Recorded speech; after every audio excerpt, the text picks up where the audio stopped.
بسم الله الرحمن الرحيم الحمد لله رب العالمين والصلاة والسلام على سيدنا محمد وعلى آله وصحبه أجمعين أما بعد. We thank Allah Azza wa Jal for the opportunity to gather once again after our break, after our hiatus for around 2.5 months. We're now coming back and resuming the lectures of the Seerah.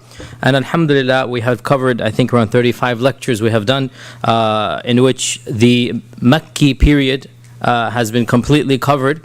And we began talking about the Madani period, and we began talking about the major changes that occurred in the first few months of the Madani phase.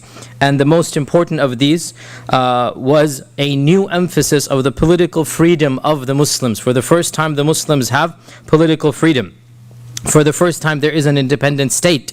For the first time, the Muslims can act as a political body, whereas in Mecca they were a persecuted minority. In Medina now they have the beginnings, if you like, of a republic. I mean, these terms are of course not representative. Whether you call it republic, whether you call it a political entity, is really the best type of description.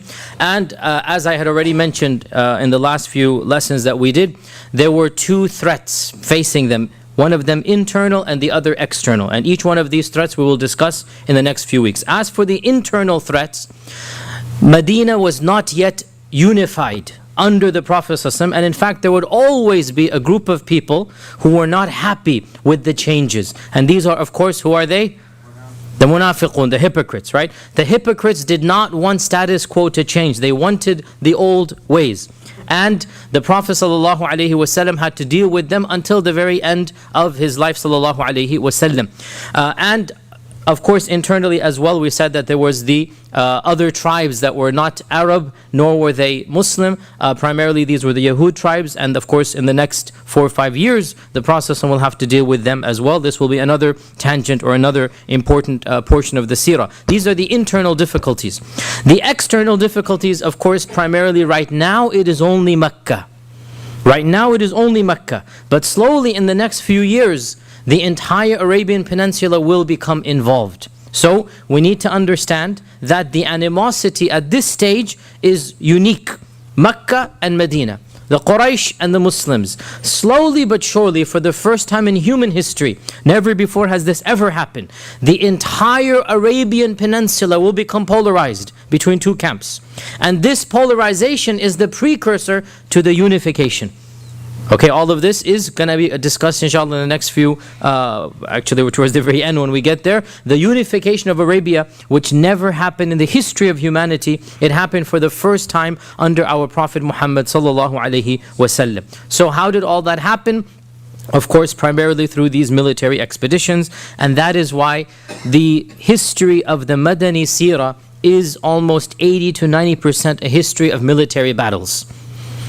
And this is the reality that we have to deal with, that we would like to know so much more information, but again the chroniclers only recorded that which was the most important from their perspective, and from their perspective the Madani phases, probably 80% of it is simply one battle after another, and we will try our best to try to extrapolate the rest of the incidents as they occur.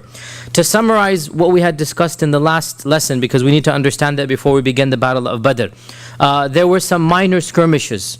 2 or 3 are extremely important to understand before we get to Badr. The first of them is the Sariyatun Nakhla. Who can remind me what was the Sariyatun Nakhla? Who can remind me? Sariyatun Nakhla. This was the very last episode that we did, the very last halaqah about the Seerah. One of the Sahaba was killed when Rasulullah sent something happened. Something happened, I like this. Something happened sometime. Some Sahaba were sent to find out information outside of Mecca. What happened? They were lost. They were fighting. You're getting confused. They were not lost. 2 of them became lost, but the rest of them got to Mecca. Yes. And then what happened outside of Mecca? They found someone coming into town. So they found an unexpected caravan. right? And they raided the caravan and they killed one person in the caravan. They killed one person and they raided the caravan, small mini caravan, probably 8-9 camels.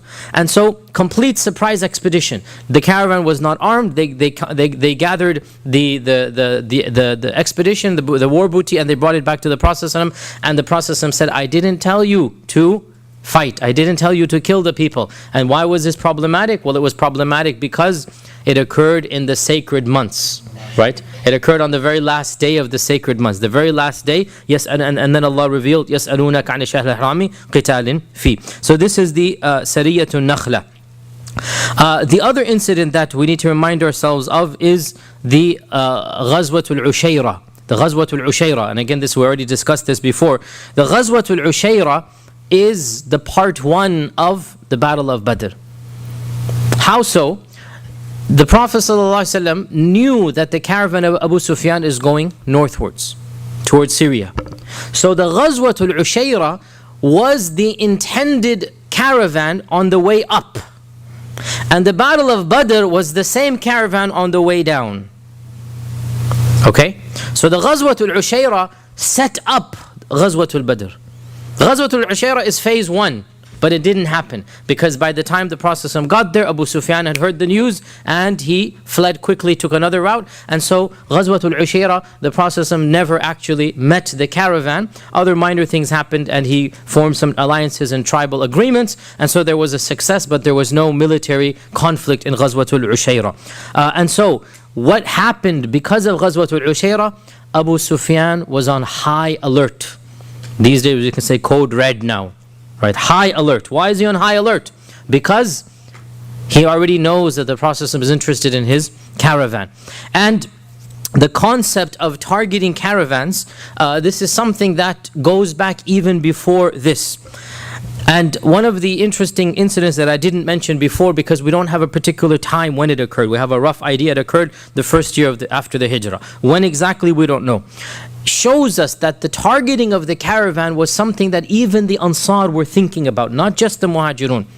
Even the Ansar were ready to start targeting the caravan. What is this incident? It is narrated in Sahih Bukhari that Sa'd ibn Mu'adh, and who is Sa'd ibn Mu'adh? He is the leader of the Ansar. Sa'd ibn Mu'adh is the most vibrant, dynamic leader, the up-and-coming leader of the Ansar. That Sa'd ibn Mu'adh was a close friend with Umayyah ibn Khalaf. Umayyah ibn Khalaf was the owner of Bilal, this famous Umayyah ibn Khalaf.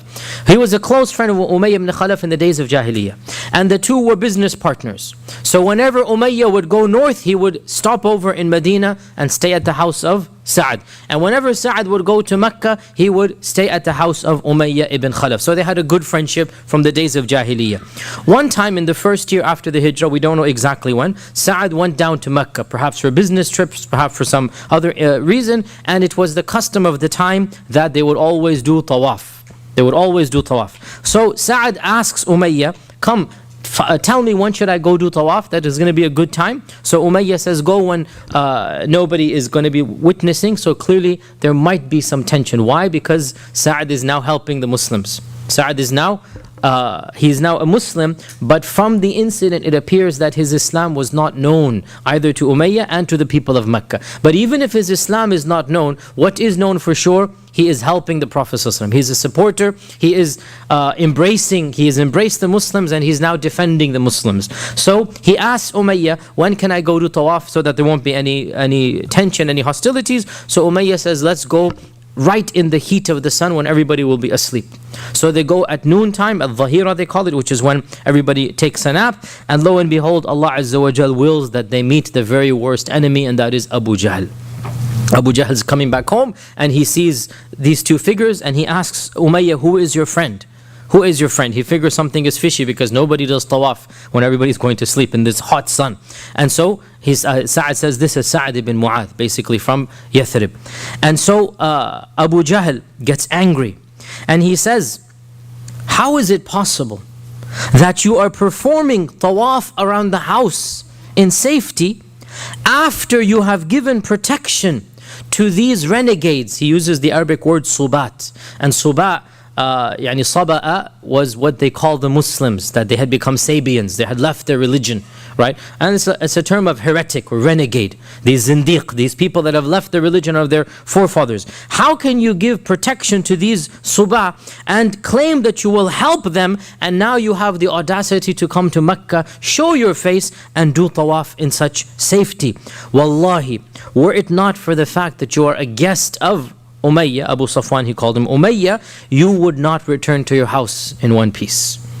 This is an open threat, and this is a threat that contradicts everything of their religion and of Islam. As you know, Mecca was haram from the time of Ibrahim alayhi salam. Man dakhalahu kana amina. No one has the right to stop anybody from coming to Mecca.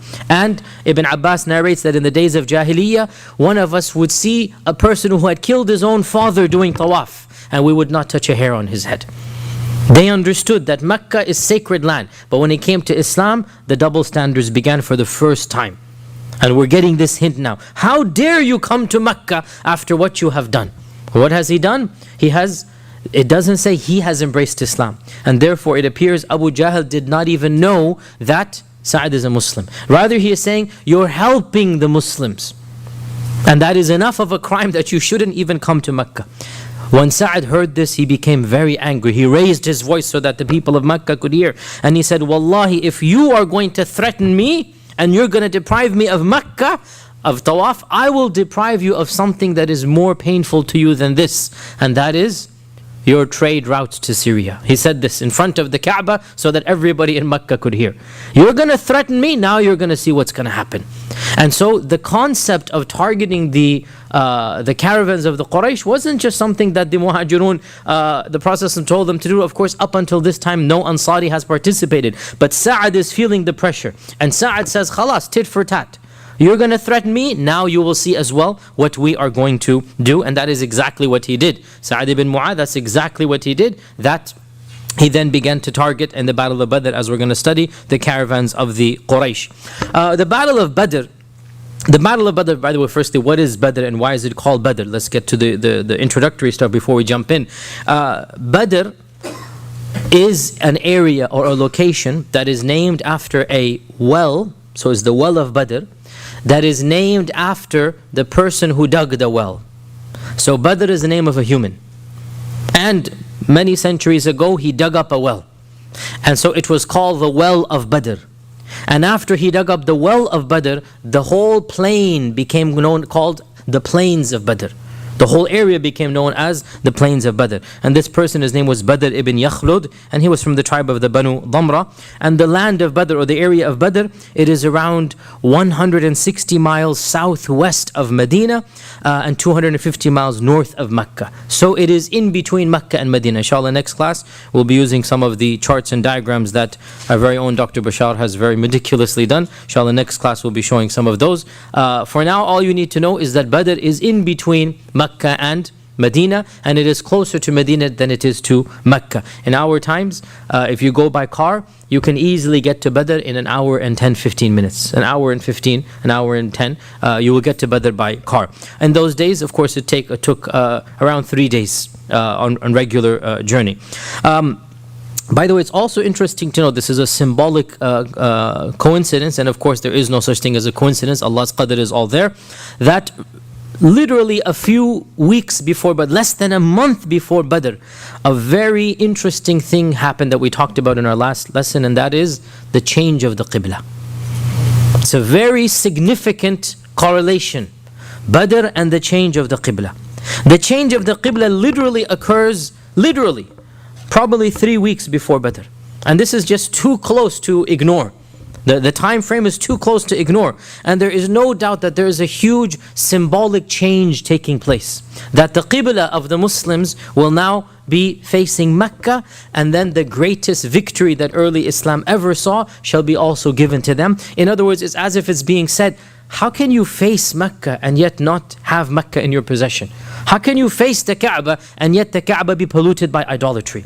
And so Allah Azza wa Jal blessed them with that great victory right after the changing of the Qibla. It's as if there is a sign or an indication that now that the Qibla has changed and you've won over Badr, slowly but surely, eventually Mecca as well will be yours. You're not only facing it spiritually, you will physically also obtain the city of Mecca, and that is of course exactly what happened. Now we get to the incident of basically building up the incidents leading up to the Ghazwat al-Badr, the Battle of Badr. This is called the Battle of Badr, the Great Battle of Badr. Ghazwat Badr al-Kubra. Why? Because in our last lesson we mentioned another incident called Ghazwat Badr al-Sughra. And this Ghazwat Badr al-Sughra, the reason it's called Badr is because it took place very close to Badr, the Sughra one, not the Kubra. But it had nothing to do with the Quraysh. The people who were attacked were local tribesmen. So this is called Badr al-Sughra. Has nothing to do with the tribe of Quraysh. It has nothing to do with the caravan of Abu Sufyan. What was the Ghazwa that was on the caravan of Abu Sufyan? Who can remind me? What was the Ghazwa? Ushayra. Ghazwat al-Ushayra. And when did it take place? Who can remind me? This should be in your notes for those who are taking notes. Ghazwat al-Ushayra, when did it take place? You don't have your notes with you. You have to close and open another file. I like that honesty. Yes, it's somewhere else. It's somewhere in my iPad. It's Jumadul Awwal of the second year of the Hijrah. Jumadul Awwal of the second year of the Hijrah. The Prophet ﷺ went to the land or the area of Ushayra. He didn't go to Badr, by the way.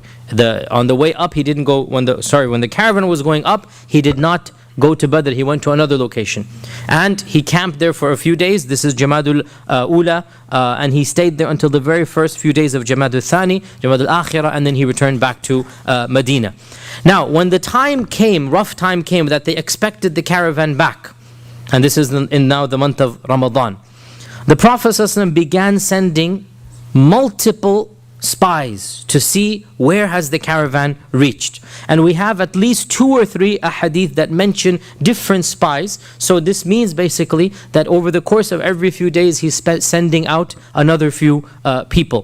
For example, in Sahih Muslim, Anas ibn Malik says that when the time came for the caravan's return, the Prophet ﷺ sent a spy to inform him about the advent of the caravan. And when the spy returned, when this Sahabi returned, the Prophet ﷺ made sure that nobody was sitting in the room except for Anas. And Anas was excused because at this time he's probably 7 years old. Except for Anas, he was excused because he is a child and because he's the personal servant. And the Sahabi informed him about the whereabouts of the caravan.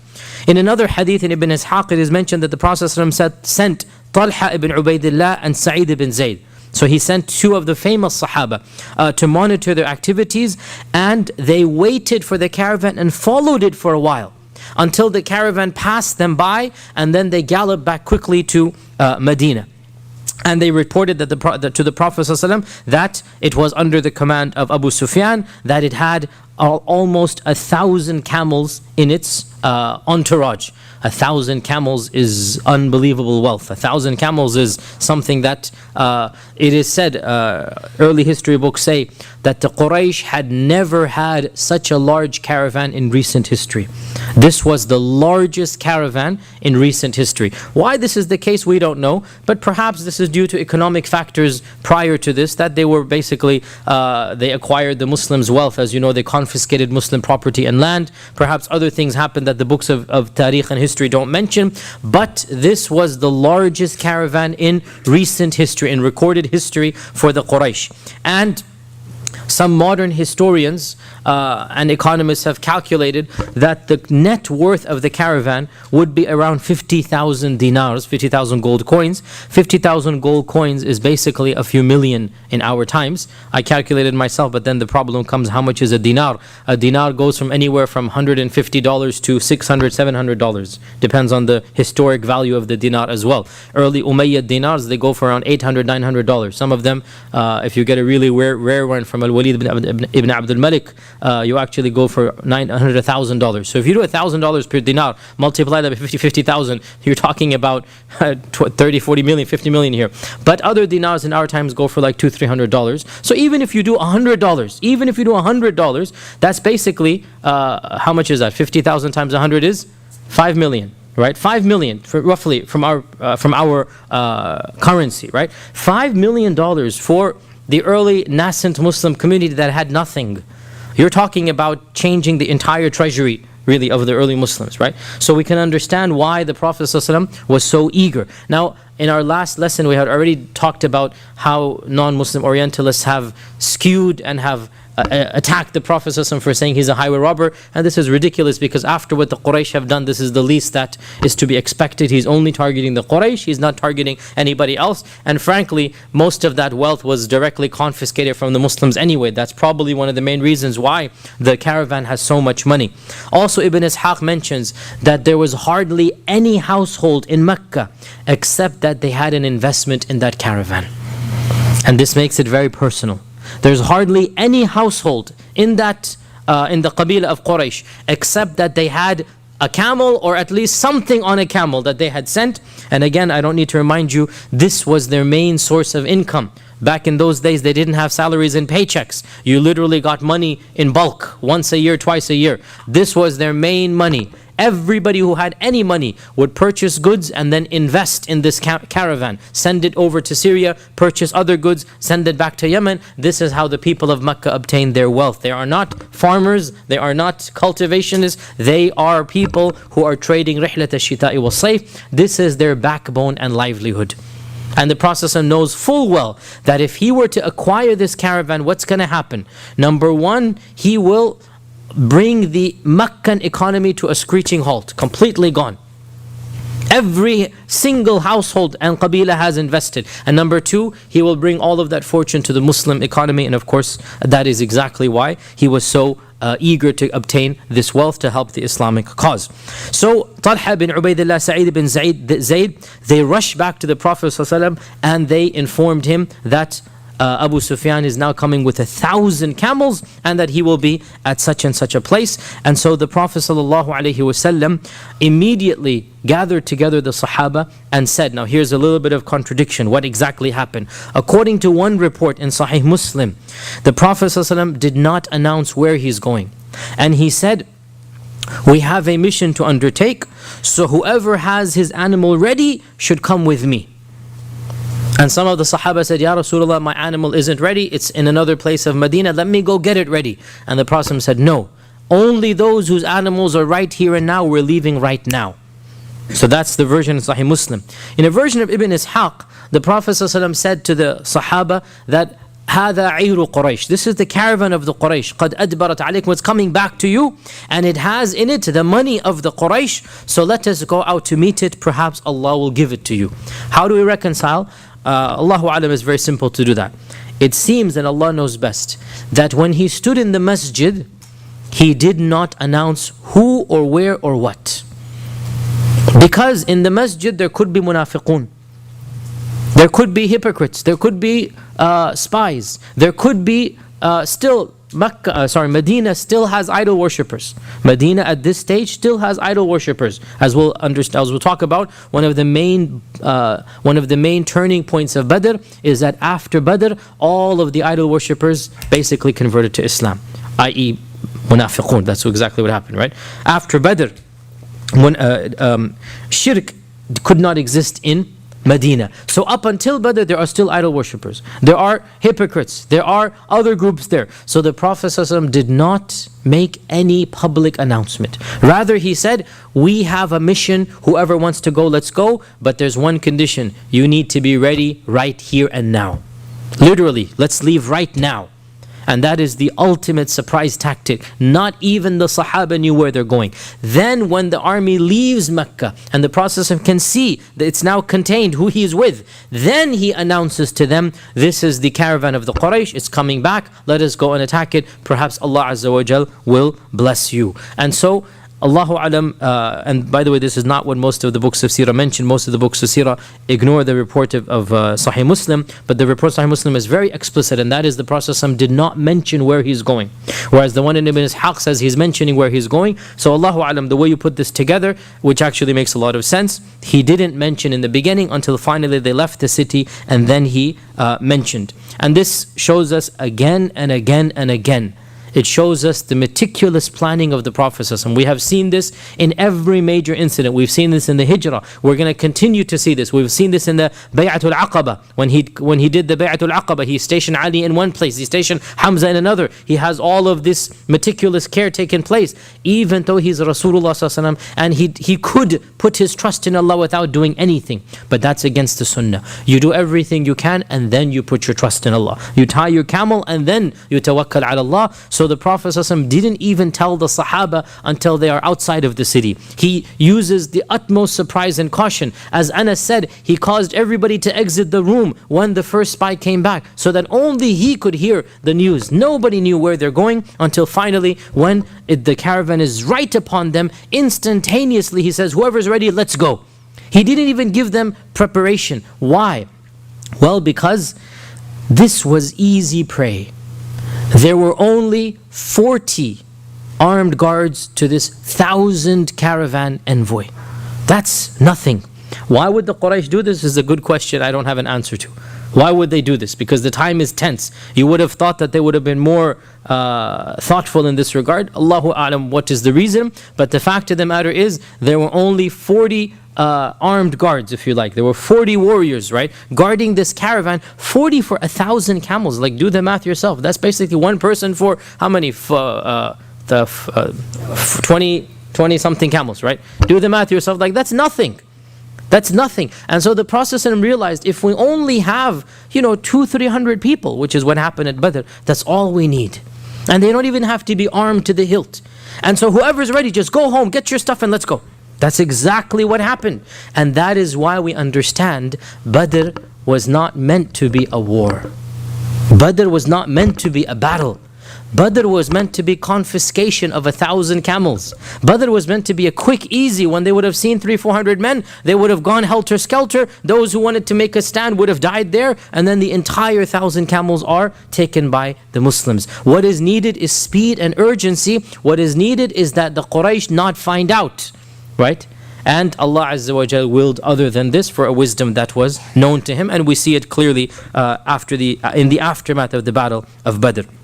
So, this sudden, instantaneous message explains why none of the Sahaba really was armed to the hilt.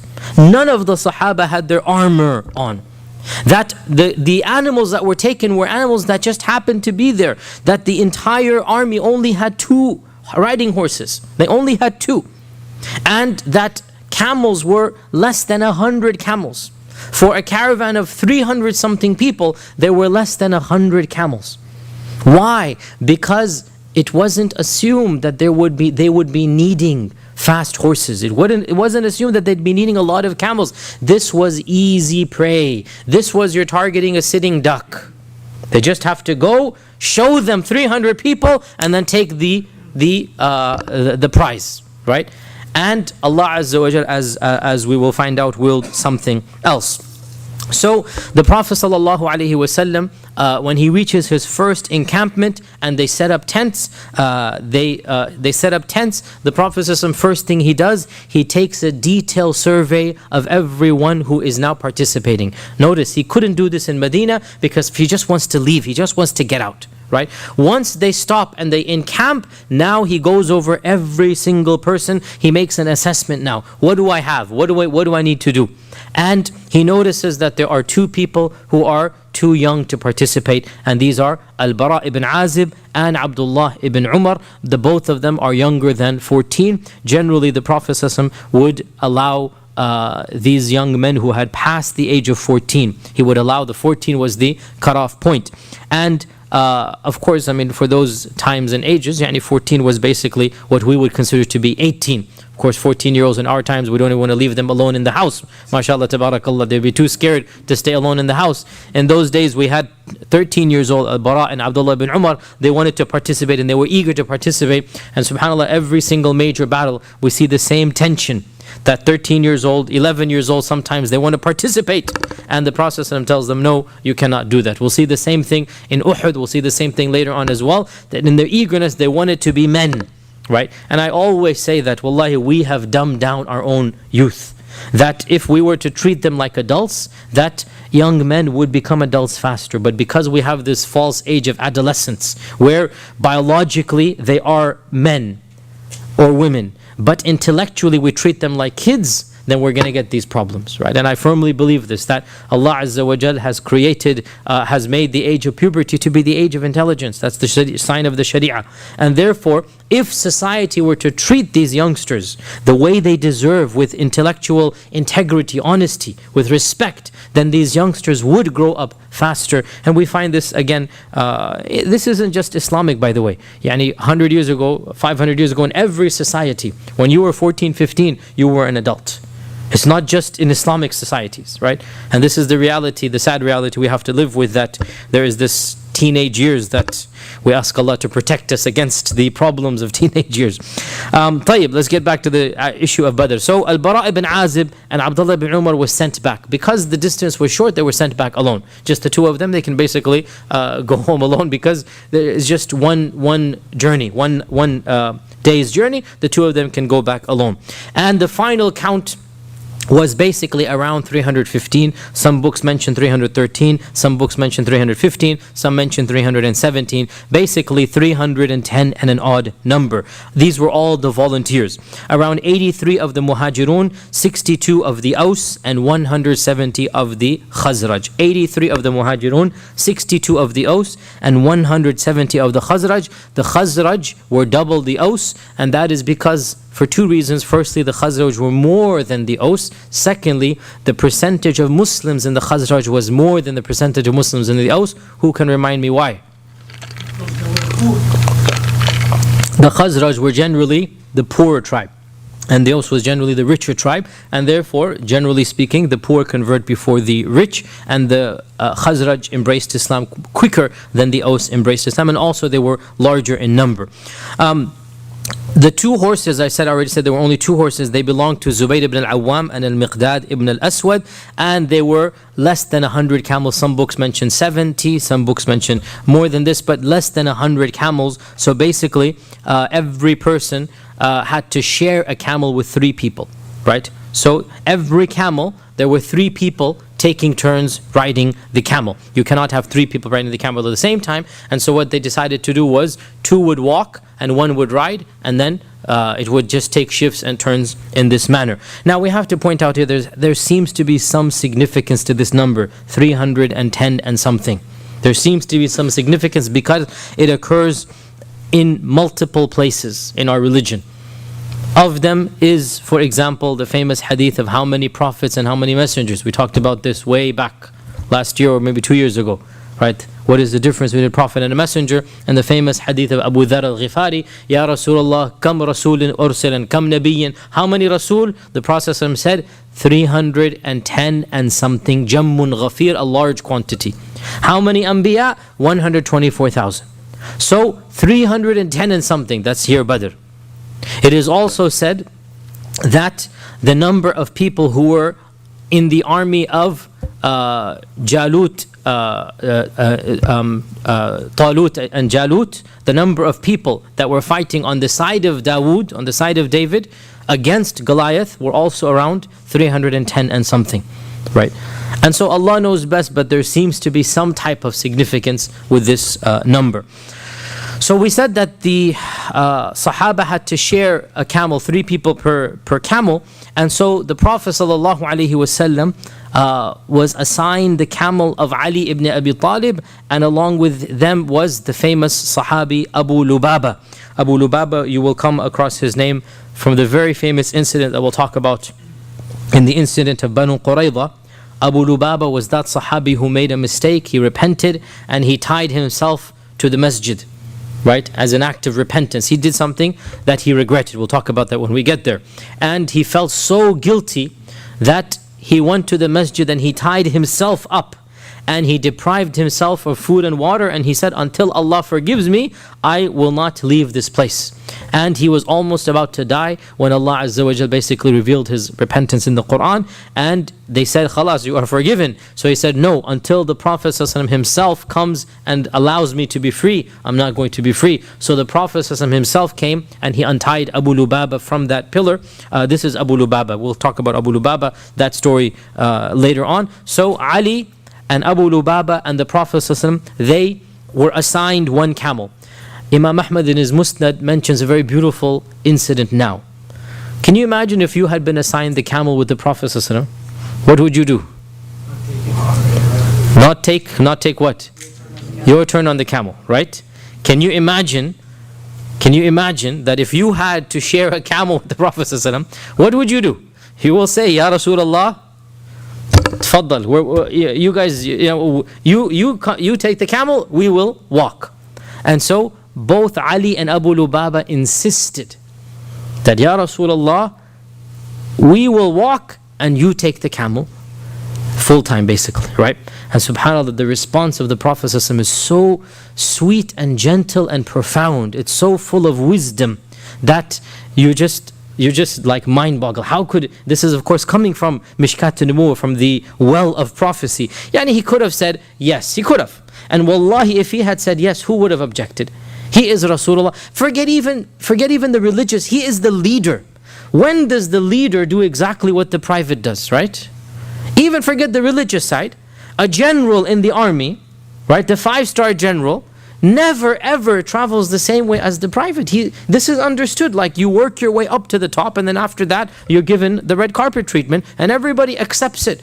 Added to this is the religious side, that he is Rasulullah sallallahu alaihi wasallam, Khatamun Nabiyyin, Sayyidu Waladi Adam, on and on and on, right? And so if anybody had done this, nobody would have objected that the Prophet is riding and the other two are walking.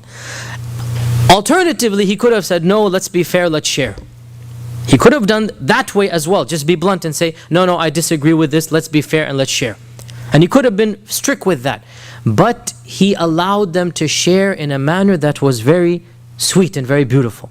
He smiled back at them and he said that the two of you are not any younger than I am, you're not any stronger than me, and I am not, now this is a double negative, in any less in need of the ajr than the two of you. I'll repeat what he said. The two of you are not any younger or stronger than I am. We're all equal men here. Pause here. By the way, technically that's not true, because how old is Ali? 20, 21.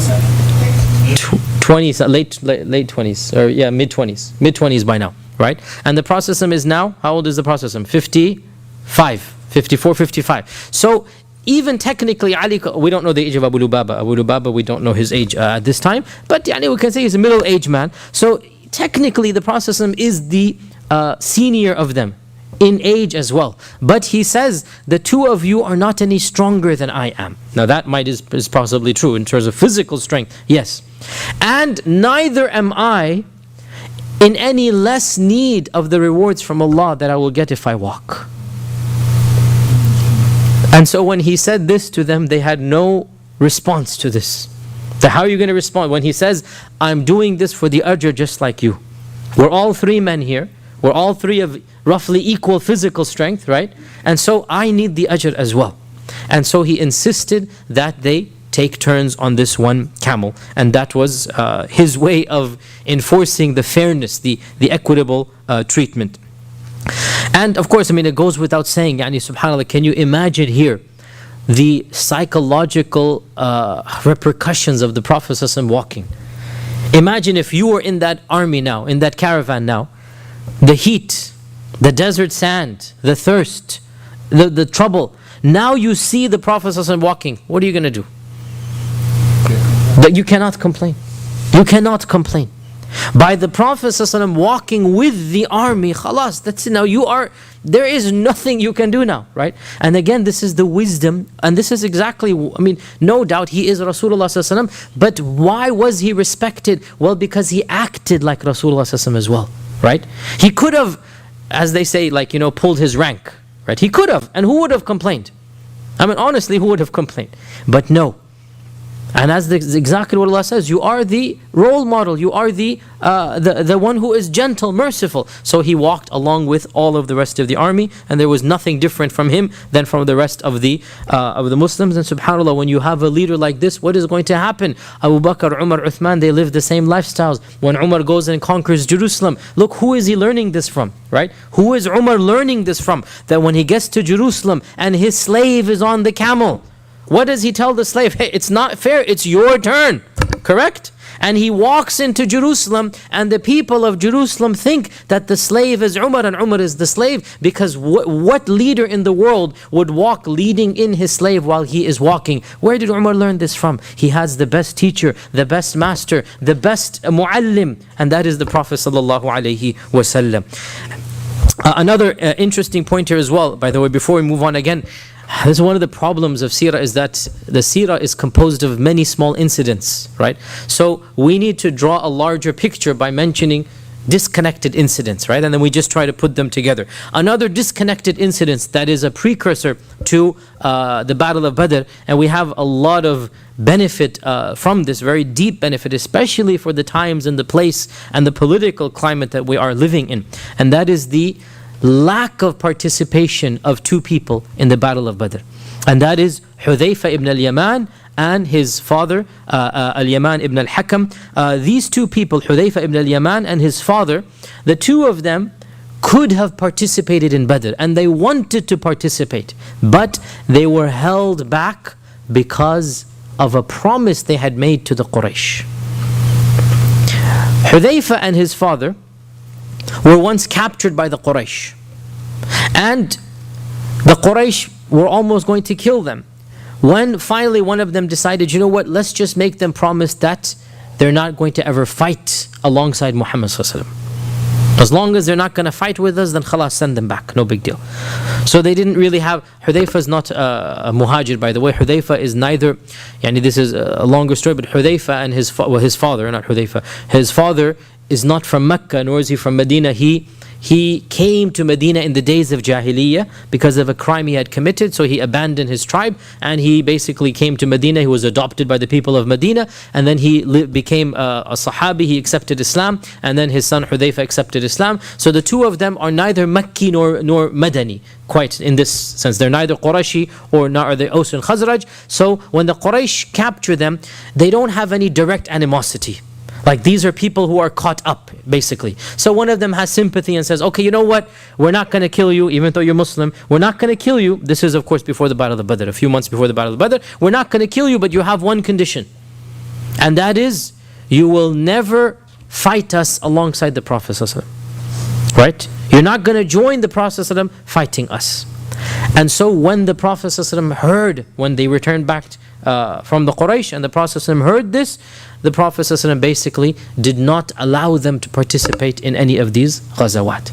And this shows us that a Muslim is upon his word and promises. A Muslim is never a traitor. A Muslim is never a traitor. They gave their word. And once they gave their word, even in times of great trial and difficulty, they did not take up arms and fight against the Quraysh. In the Battle of Uhud, we'll talk about exactly what happened and we'll clarify some points there. But any type of offensive battle that was taking place, Hudhayfa and his father did not participate, and therefore they remained back in Medina.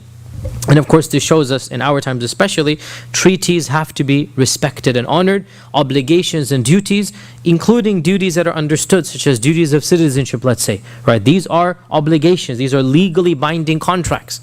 And if you are a visa carrier or a citizen or whatnot, there are certain obligations upon you, regardless of what's happening in the world. If you don't like it, then you don't have to be a citizen holder or a visa holder. But you cannot be a citizen and a visa holder and then go against what that entails, right? You understand the Islamic rulings here, that it is not allowed from the Sharia perspective to break a promise or your word. It is not allowed to be a traitor. You cannot be two-faced. Swear that you're a citizen and then do something that will go against the oath that you have given. Nobody is forcing you to make that oath. And if you're not going to uphold it, then do not say it. And that's what we learn from Hudhayfa and his father. That even though one can say, hold on a sec, they were almost going to be killed. but they gave their word in solemn promise, right? They could have been killed, they could have, but they didn't. They said, okay, you know what, we agree to your condition. We're going to go back to Medina and we're not going to fight against you. And when the Prophet heard this, then he did not accept them to fight, and they could not volunteer to fight. And this shows us that a Muslim is upon his conditions and promise. Al-Muslimuna ala shurutihim. This is a hadith. Al-Muslimuna ala shurutihim. And the ayah in the Quran, O you who believe, fulfill your covenants. Ya ayyuhalladhina amanu awfu bil uqud. And you understand the implications in modernity, and I don't need to go into this tangent, and I've spoken about this very explicitly in talks that are related to those issues. Another incident that occurred, that the Prophet is leaving Medina, and they still think that they're going to get to the caravan of Abu Sufyan, that one of the pagans of Medina, his name is not mentioned in the early books of Seerah, one of the pagans of Medina who was known for his bravery and fighting skills, he marched up to the Prophet ﷺ. He is not a Muslim, and he says that I wish to join you in order to get this ghanima. I wish to join you. The Sahaba were happy to see him because they're getting a strong man. The Sahaba were happy to see him.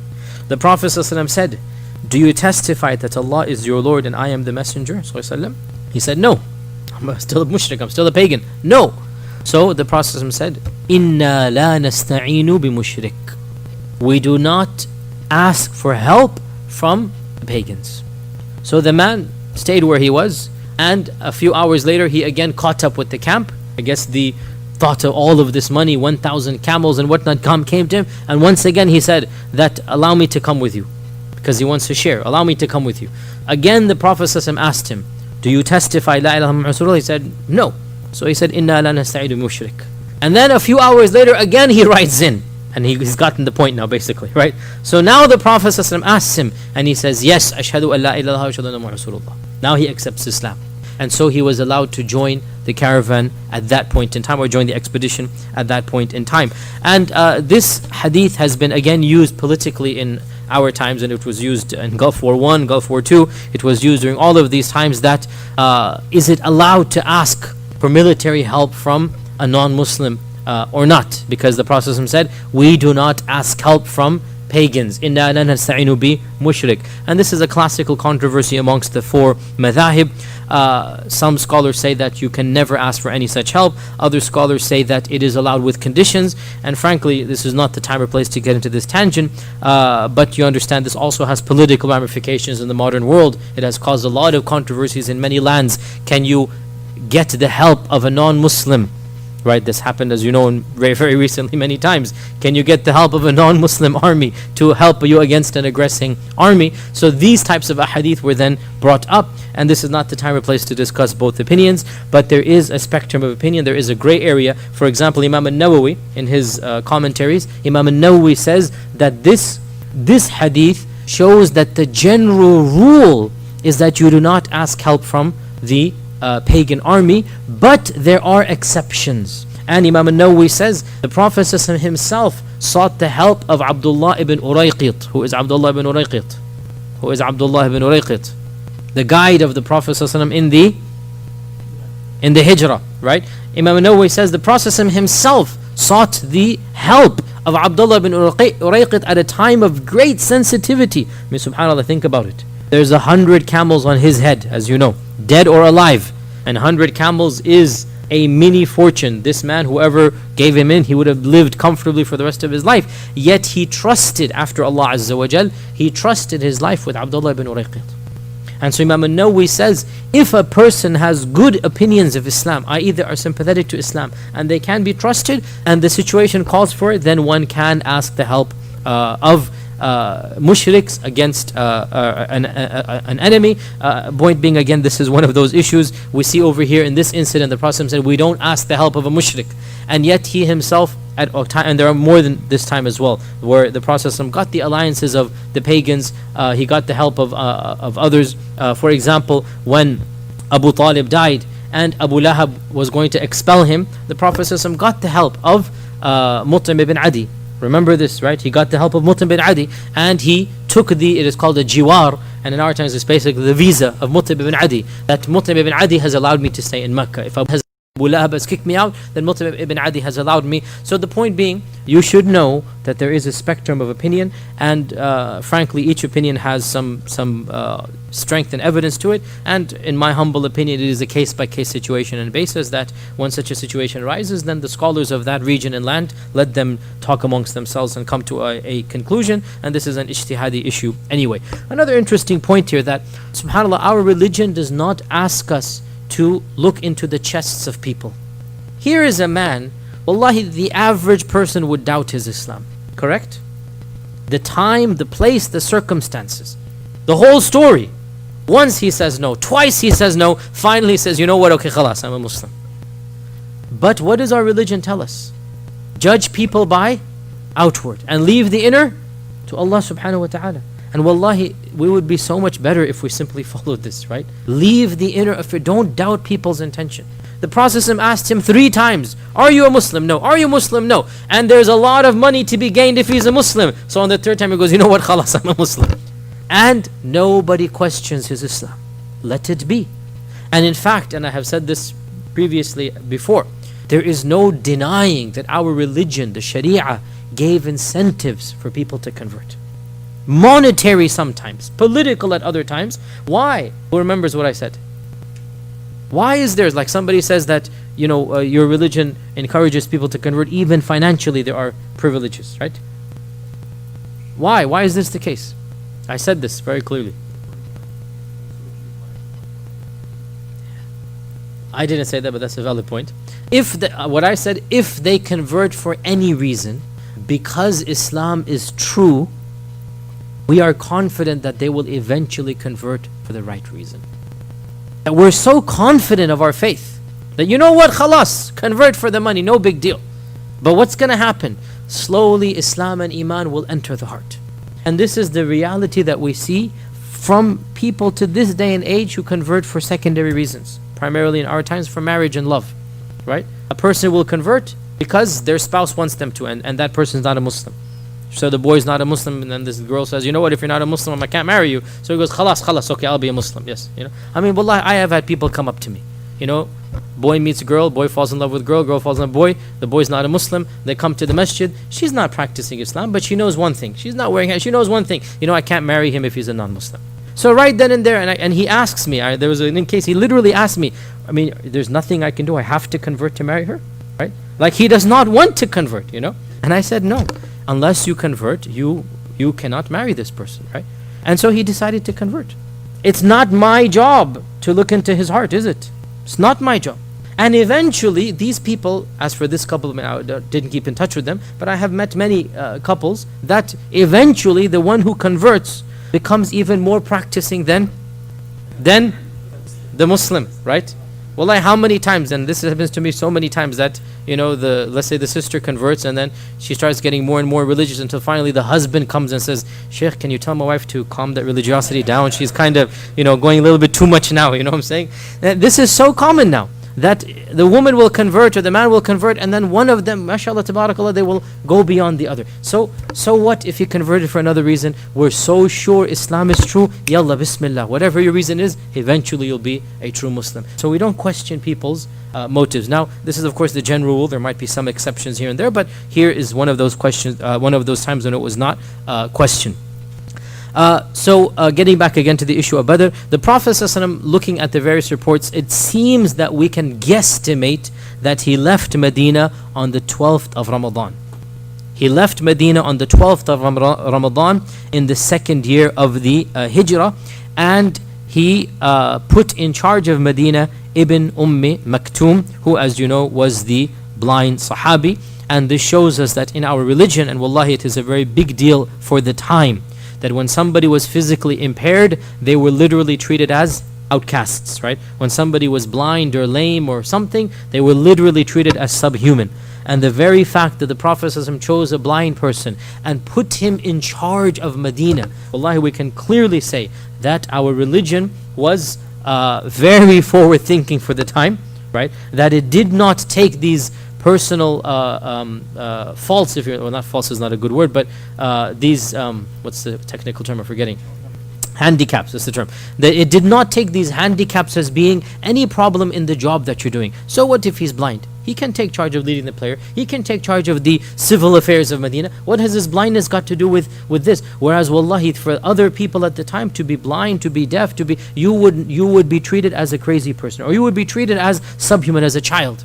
And the very fact that Ibn Maktum is being put in charge of the city shows us our religion did not discriminate against people who have physical handicaps. And so, and this is not the only time, by the way. Ibn Maktum was put in charge of Medina at least a dozen times. Why? Because he was a sensible man. He was a wise man. And his blindness did not come into the way of him being basically, in effect, the temporary mayor of Medina, right? Being in charge of Medina. That's a very prestigious position. And the wisest person they could find was Ibn Maktum. In the meantime, so the Prophet ﷺ left Mecca on the 12th of Ramadan. Abu Sufyan is coming back, and Abu Sufyan is taking extra precautions to find out what is happening. Is the Prophet ﷺ going to attack or not? Why? Because he already found out that the Ghazwatul Ushayrah just barely missed him by a day. The Ghazwatul Ushayrah, he literally saved it by the skin of his teeth, as they say. One day, otherwise he would have been caught, right? And so, Qadar Allah, Ghazwatul Ushayrah was the warning for Abu Sufyan. That was what sent him off his warning bells. That on the way back, Abu Sufyan took extra precautions, so much so, he would send spy parties out to spy on the spies. There's a spy game going on here, right? He would send delegations out to find out, is anybody spying on us?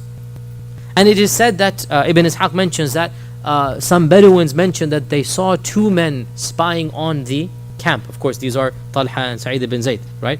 The Bedouins mentioned that there were two men who were spying on you. And so Abu Sufyan said, show me where they camped. So the Bedouins took Abu Sufyan to the camp of these two men. We are assuming they're Talha and Sa'id. Who else could they be? And Abu Sufyan examined their camp and examined their markings until finally he came across camel dung. And in his intelligence and desperation, he opened up the camel dung. And what do you think he found? Dates of Medina. Exactly right. But not the dates, but the date seeds. Big difference. Right? He found the date seeds of Medina. Right? Now, I mean, obviously it's a little bit disgusting, even though technically camel dung is not najis. I have to say that, even though I wouldn't touch it, but still it's not najis. But still, wallah, it shows you these are scouts. These are people who know how to analyze, right? To open up, to crack open a camel dung and to examine what is in this camel dung, and then to pick out the seed and say, and he said, these are the dates of Yathrib, right? He recognizes the seed from where it is coming. Khalas, everything fits into place now. And so Abu Sufyan panics. Abu Sufyan panics because he realizes we are being monitored. And therefore this panic causes him to go into overdrive mode.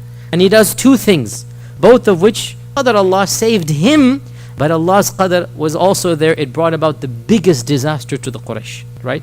In saving himself, he brought about the biggest disaster to the Quraysh that Allah blessed the Muslims with. So he did two things. The first thing that he did is that he took an unknown route. Immediately, as soon as he found out this is happening, he hired a local guide and he says, get us out of here. Take us from the shore. And he went from a much farther route. He basically bypassed, and inshallah next week we'll show the maps that Dr. Bashar meticulously has drawn or PowerPointed or whatever, that he basically bypassed the entire city so that he wasn't even close to where the Prophet ﷺ would have been. And the second thing he did is that he sent for reinforcements. He sent for reinforcements. And how did he send for reinforcements? He sent his fastest rider, who had the fastest camel, and that is Damdam ibn Amr al-Ghifari. He sent Damdam to go to Mecca and to announce to the Quraysh that unless they do something, their caravan will be confiscated.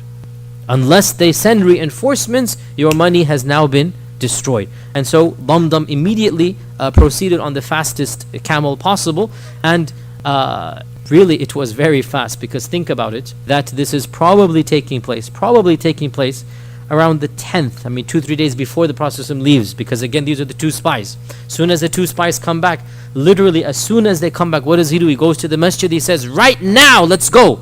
Somebody says, I want to pack my bags. No, right now, let us go.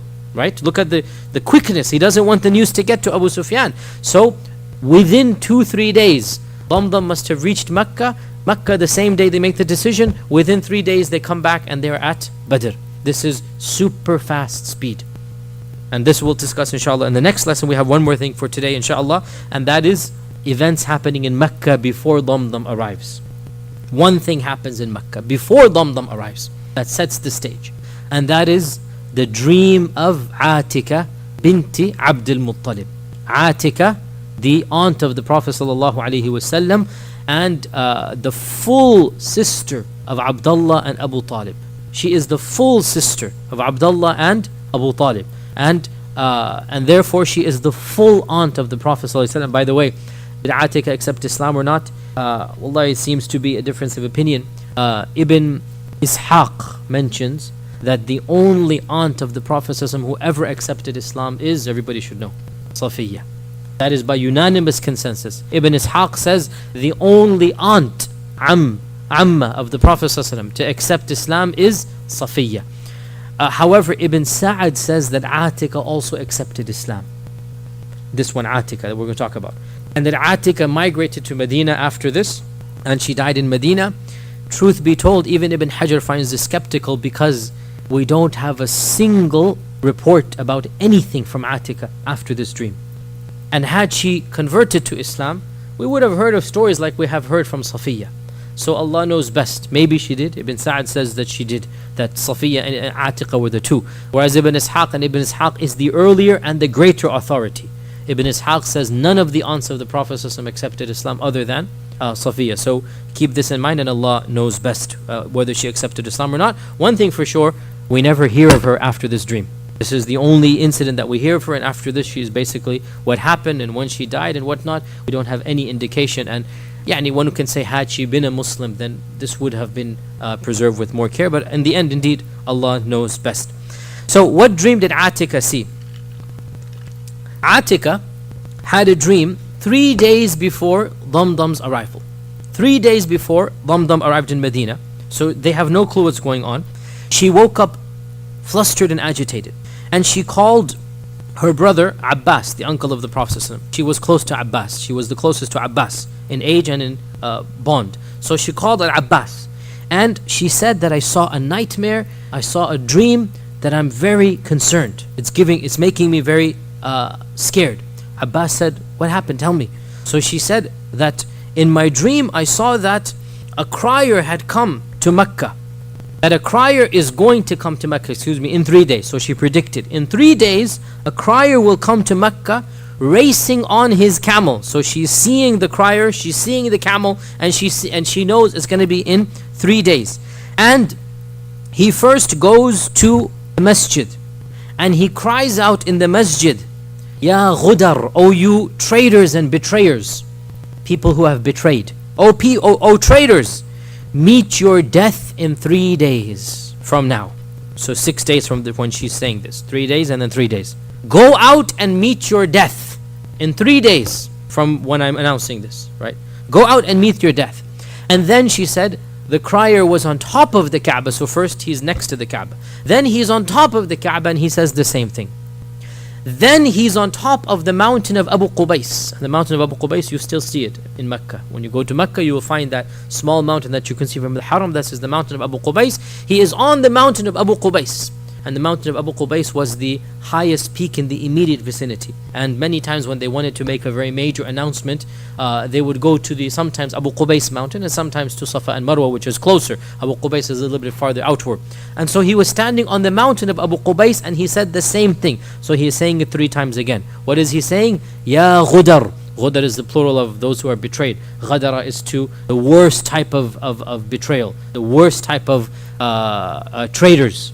Right? Why are they traitors? Because they have betrayed the foundation of what they considered Jahiliyyah, of what was most important to them, and that is blood. Blood. Qabila. Tribes. Right? The one thing they value is tribes. Tribalism. And what have they done? For the first time in Arab history, they have broken tribes. The Quraysh. And they have not allowed their tribesmen to basically live with them. This is one reason they're called traitors. Some can also say, and there's nothing wrong with this, they are traitors to the religion of Ibrahim. And this is also plausible. They are traitors. Ya Ghudar, O traitors, meet your death in 3 days. Go out and meet your death. Then Atika is saying, this crier picks up a large rock from the mountain of Abu Qubais and he topples it from the mountain. And Atika is saying, she sees the rock go down all the way from the mountain until when it gets to the base, it splinters and cracks up. And then it continues rolling until every house in Mecca gets hit by one of the rocks.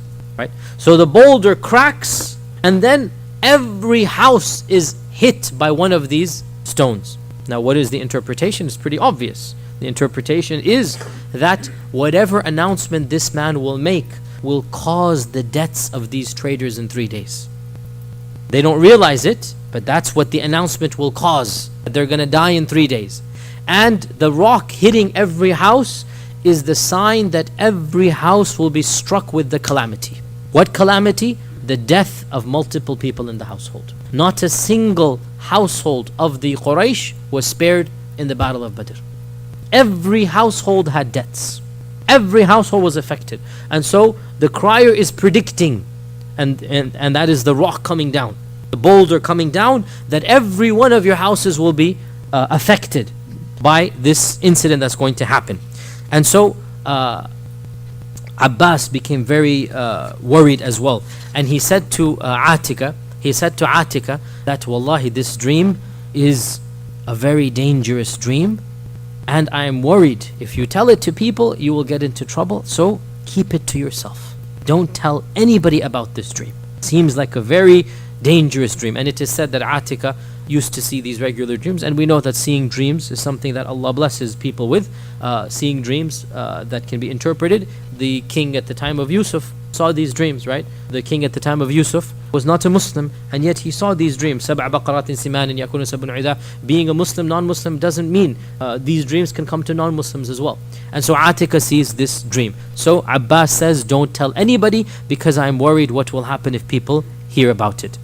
Yet, being the man that he was, he could not follow his own advice. He tells Atika to be quiet, but he goes and tells his best friend. And that is Al-Walid ibn Utbah.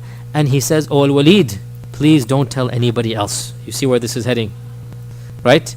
And so Al-Walid says, yeah, I'm not going to, I promise, I'm not going to tell anybody. And Walid goes and tells his father, Utbah.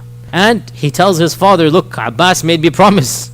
So basically you get the point here. Within a short period of time, the whole city of Mecca is now gossiping about this strange dream. You want to keep a secret? Keep it a secret from yourself and to yourself. That's the only way to keep it, right?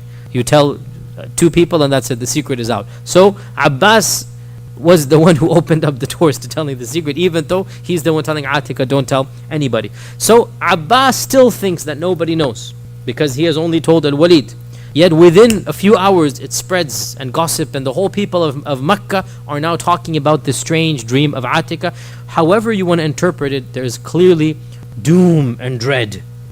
Oh traitors, meet your death in 3 days. That's not a positive dream, right? And a rock comes and smashes into every house. That's not a good dream. So you don't need to be an expert in dream interpretation to know that this dream is against the Quraysh, right? So the Quraysh are not too happy at this dream. Abbas doesn't know that they're not too happy. In any case, he goes to sleep. By the time he wakes up, everybody in the city is gossiping. But he still doesn't know. He goes around his business, buying and selling. Then he decides to, as he usually does, as was the custom of most of the Arabs and Quraysh at the time, to do tawaf after Asr. Just go and do tawaf. This was their custom. So he goes and he does, and he's going to do tawaf when he sees Abu Jahl surrounded by his entourage, his minions. And Abu Jahl says, Ya Abbas, when you're done, come here. Abbas figures what's going on. He still doesn't get the point that the dream might have reached Abu Jahl. He does tawaf and then he comes to where Abu Jahl had called him. And Abu Jahl says to him that, O children of Abdul Muttalib, again the Banu Hashim, since when did you get a female prophetess as well? You understand the sarcasm here? Okay, we get the point. You think you have a male prophet. Since when did you get a Nabiyyah as well? A female prophetess. Abbas says, what do you mean? He's caught now. What do you mean? And of course, Abu Jahl is going on and on. He's like, are you, he said, Ya Bani Abdul Muttalib, O children of Abdul Muttalib, are you not satisfied? Isn't it enough that you have men who claim to be prophets, but you're not satisfied with that? You now want women to be predicting the future as well? If it is true that a crier will come after 3 days, then it will happen, it is true. But if it does not happen, then by Allah we will write basically we'll say a sign in those days, and we will place it on the Kaaba, the door of the Kaaba, that the Banu Abdul Muttalib are the most lying of the Arabs known to man. He is angry, Abu Jahl. And he says, if this does not happen, then we are going to publicly shame you. Enough is enough. You already claim to have one prophet. Now you're going to bring forth another prophetess, a female prophet.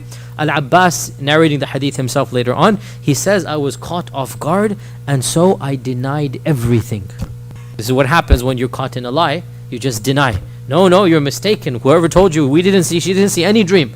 Right? He denies everything. But the news of what Abu Jahl has done to Abbas and humiliated Abbas and humiliated the Banu Abdul Muttalib, because again, Abu Jahl belongs to which tribe? Everybody should know now. Banu Makhzum. Abu Jahl belonged to the Banu Makhzum. So the Banu Umayyah, Abu Sufyan, all of them. Abu Jahl belonged to the Banu Makhzum. So the Banu Makhzum and the Banu Hashim have their rivalries. And the Banu Umayyah, these three had their internal rivalries, right? So the Banu Makhzum has a rivalries. So now this Makhzumite has publicly dissed the Muttalibites, right? And so the Banu Abdul Muttalib are now fuming. Abbas denied everything. Before he even gets back to his house, the women have heard what just took place. MashaAllah, how news spreads. And when Al-Abbas comes back, the women began lashing out at him. And they literally say, are you not a man? Where is your manhood? Could you not defend your own women? Now it's not a matter of dreams, or not, it's a matter of tribalism now. Right? Forget what Atika saw. Where is your man? Have you no shame? They literally said, don't you have muru'ah? Have you no shame? You were dissed and your sister was dissed and the whole Banu Abdul Muttalib were dissed, and you just stand there and take it? Until finally Abbas says, I decided that khalas, the next day I have to go back and publicly rebuke Abu Jahl and defend the Abdul Muttalib, the Banu Abdul Muttalib. Okay, so now it's becoming into a tit for tat. And Al-Abbas says, for the rest of the day, all the women of the Banu Abdul Muttalib came and had it out with me. The whole clan came and basically said, you have to do something. Have you no shame, this and that. So now he is now thinking, what can I say tomorrow? And so the next day, he wakes up and the first thing he does, he walks straight to the Kaaba to find Abu Jahl. And he's narrating this in the first person. It's narrated in the Mustadrak al-Hakim. It's in the first person. And Al-Abbas says that when I came to the masjid, I saw Abu Jahl in the distance. As soon as he saw me, he turned pale, turned his back to me and walked away. Abbas is saying, what is the matter with him? Doesn't he have the courage to face me now? Now he thinks his bravery has got the better of him, right? And I went to go face him when I finally saw what had caused Abu Jahl to go pale. What was that? It's now the third day. It's now the third day. The second day, Abu Jahl rebukes him. Then he wakes up, it is the third day. And the crier has already arrived. Abbas has not heard him yet because he's walking out. Abu Jahl has already heard him. And so Abu Jahl is so embarrassed, he cannot even face Al-Abbas, right? And the crier is none other than, of course, Damdam. And to make the effect even more melodramatic, Damdam had actually mutilated his own camel. In one narration it is said, he chopped its nose off, a'udhu billah, like some mutilation, and he smeared the blood over the camel. This would also make the camel panic, by the way, to make it faster even, right? And he tore his clothes up, he put all of this soot and this dust on himself, and he rode the camel backwards. All of this to have a melodramatic effect and to give the impression that he himself had also been attacked, right?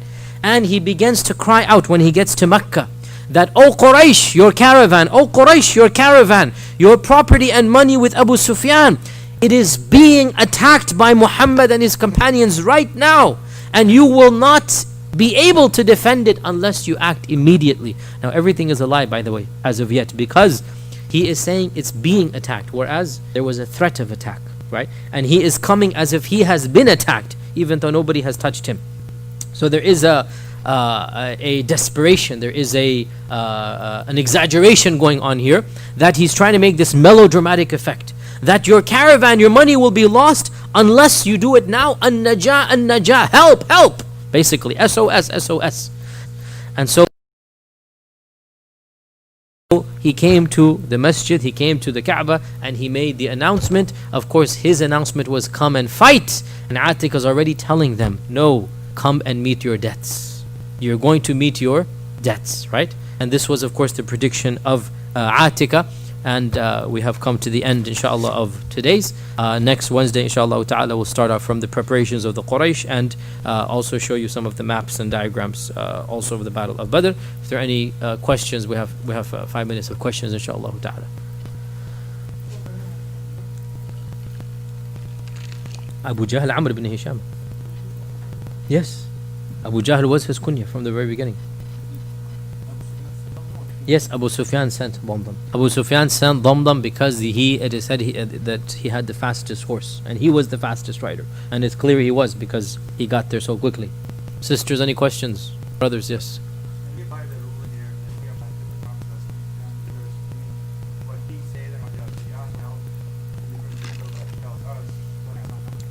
So this is a question of usul al-fiqh, and the question is, does the ruling upon the Prophet ﷺ differ from the rulings upon the other Muslims? The response is, there are some elements of the Sharia, some aspects of the Sharia, where what is unique to him is different than what he legislated upon us. So there are certain hadith that have been interpreted in this light, that was unique for the Prophet ﷺ, and it was not something that we need to follow. But these are exceptions and not the rules. And generally speaking, when these exceptions exist, he himself points it out. And the most famous example is that of wisal, which is fasting 2-3 days non-stop, right? Or it is explicit in the Quran, where Allah says, خَالِصَةً لَكَ مِن دُونِ الْمُؤْمِنِينَ. It's in the Quran, special for you, only for you, and not for the other believers. خَالِصَةً لَكَ مِن دُونِ الْمُؤْمِنِينَ. So it is true that this is something that exists in usul al-fiqh, but we don't invoke this principle unless there is an explicit evidence to show this. Otherwise, the general rule is that everything the Prophet ﷺ did and said and approved, we are also told to follow it, because he is our uswa. He is the uswa. Now, this does play into fiqh. For example, drinking while standing. The Prophet ﷺ, apparently, there's a hadith, some ikhtilaf whether it's authentic or not, said don't drink while standing, but he himself drank while standing. This is in Bukhari as well. How do we do this? Some people say khas for him. The majority say, well, this shows it is allowed. You can do it, but it's makruh to drink while standing. Urinating while standing as well. There seem to be things that one hadith says he did it, and another is like he never. So how do you reconcile? Some said it's khas, others said no. When there's a need, you do it, otherwise you don't. So this tension does exist in fiqh, but it should only be evoked when there is no other means of reconciliation. Also, the fact that he's doing this publicly for the communal benefit, right? Allahu A'lam, this cannot be used in this case. Allah knows best. Yes.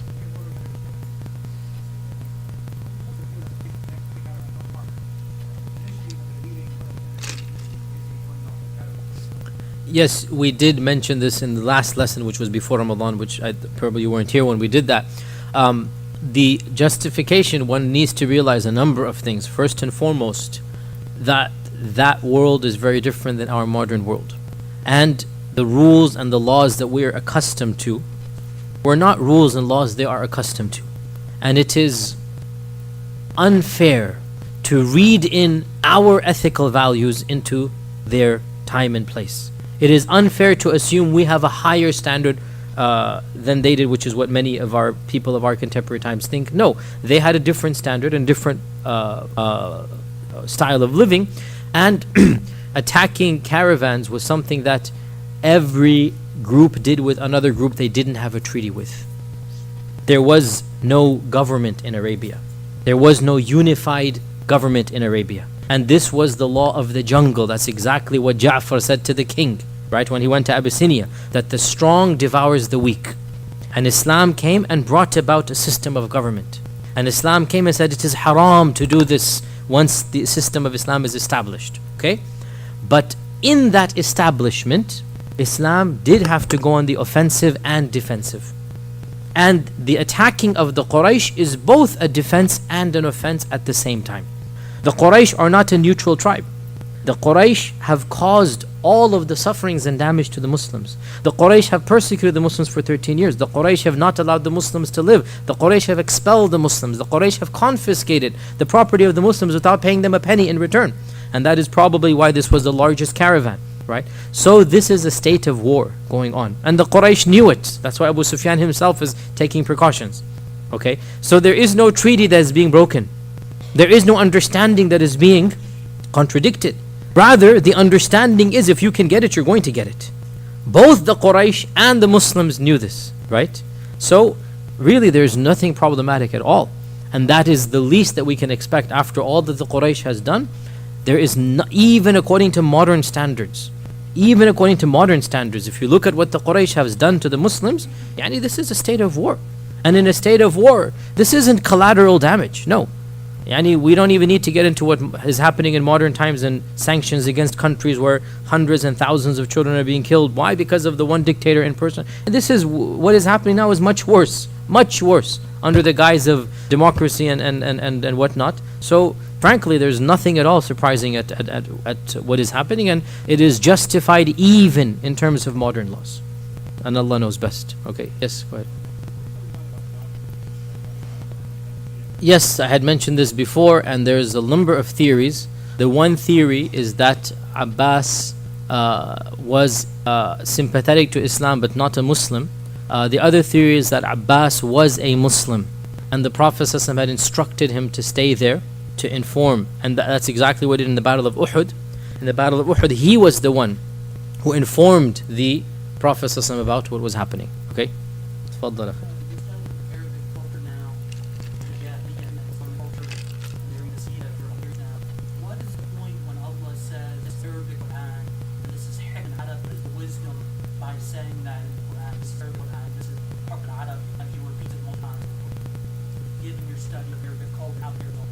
The question is, what is the wisdom in saying the Quran is Arabic? No, the wisdom of Allah saying in the Quran that Surah Yusuf says this is an Arabic Quran, so that you may think, what is the wisdom of Allah saying that this Quran is an Arabic Quran, given your studies of Arabic culture, pre-Islamic? Allahu Alam, I don't know it's anything to do with Arabic culture. It's rather Allah is speaking to those upon whom the Quran came down, and they are the Arabs. And Allah is saying that I have sent this Quran in Arabic so that you can understand it. So it's not being given to you in a foreign language, like we say it's not in Greek. So Allah is saying, "Inna anzalnahu Qur'anan Arabiyyan la'allakum ta'qilun." Right? That Allah is saying that, and again the mukhatabun, or the people that are being addressed, are the Arabs at this point in time. That the Quran is coming down to the Arabs. At this point in time, everybody who's listening to the Quran and hearing it is an Arab and who understands Arabic. So Allah, now the question is problematic for the non-Arabs. And I've been asked this when we did Surah Yusuf, like, what do the non-Arabs do? Right? And that's a whole different tangent which you're not asking. You're asking, what is this question? What is the wisdom here? The wisdom here is Allah is saying, this is in your language, go study and understand it. And Allah challenges them that if you are in doubt as to what we have revealed, then bring something similar to it, right? So Allah is using their own eloquence and their own language and outwitting them in their own game. And Allah is saying, if you're in any doubt, you think you know the language, bring something similar to it. And Allah Azza wa Jal knows best. Final question from the sisters before we... Yes, go ahead.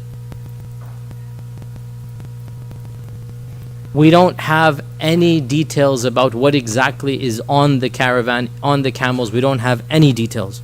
We can only assume from secondary sources. And the assumptions are that the buying and selling that takes place is the middleman type of buying and selling. For example, when a businessman goes to another country, he buys the goods of that country, he comes back to the country he's living in, then he'll sell them to his people. Then he'll purchase the goods that are not available elsewhere and go back there. So we already mentioned the genius of the great-great-great-grandfather of the Prophet, the fourth generation, the fifth generation grandfather of the Prophet was the rihlat al-shita'i was-sayf. that he made Mecca an economic center. He made Mecca an economic lifeline, that he goes all the way down to Yemen. And from Yemen, you will get the imports of Africa, Ethiopia, of Habasha, of the Yemeni coast, which is a lot of things in Yemen. And then he brings it up to Mecca. In Mecca, all of the tribes come for Hajj across Arabia. So you buy and sell from every single tribe, different furs, different spices, different goods, everything. And then you go up to Rome, and then you're connected to the entire Roman peninsula, not peninsula, the whole Roman Empire, from east to west, from North Africa all the way up to what is now basically the borders of Iraq. You're getting all of these goods in Rome. So Mecca becomes an economic capital. It is highly doubtful, this is my guesstimation, that the caravan would have physical goods of the Muhajirun. No. They're coming back from Syria, so they have the goods of the Byzantines. They have their utensils, they have their pots, they have their spices, they have the furs, they have the silks, they have the cloth that is famous in the Byzantine lands. They're going to come back to Mecca, and then in Mecca the Arabs are going to come from across Arabia and purchase these goods, because they're not going to go all the way up to Syria. They're going to come in Hajj, they're going to purchase all of these goods, get a lot of money and a lot of other goods, and then go back to Syria. So Allahu A'lam. And also what Ibn Ishaq says, everybody had invested in the caravan, right? So the investment is done basically with a monetary quantity, that you have 5,000, 10,000 in the caravan. I don't think there's going to be a physical good that the Muhajirun are saying, I want to get my particular, something back. This does not seem to be the case, and Allah Azza wa Jal knows best. Allah Azza wa Jal knows best.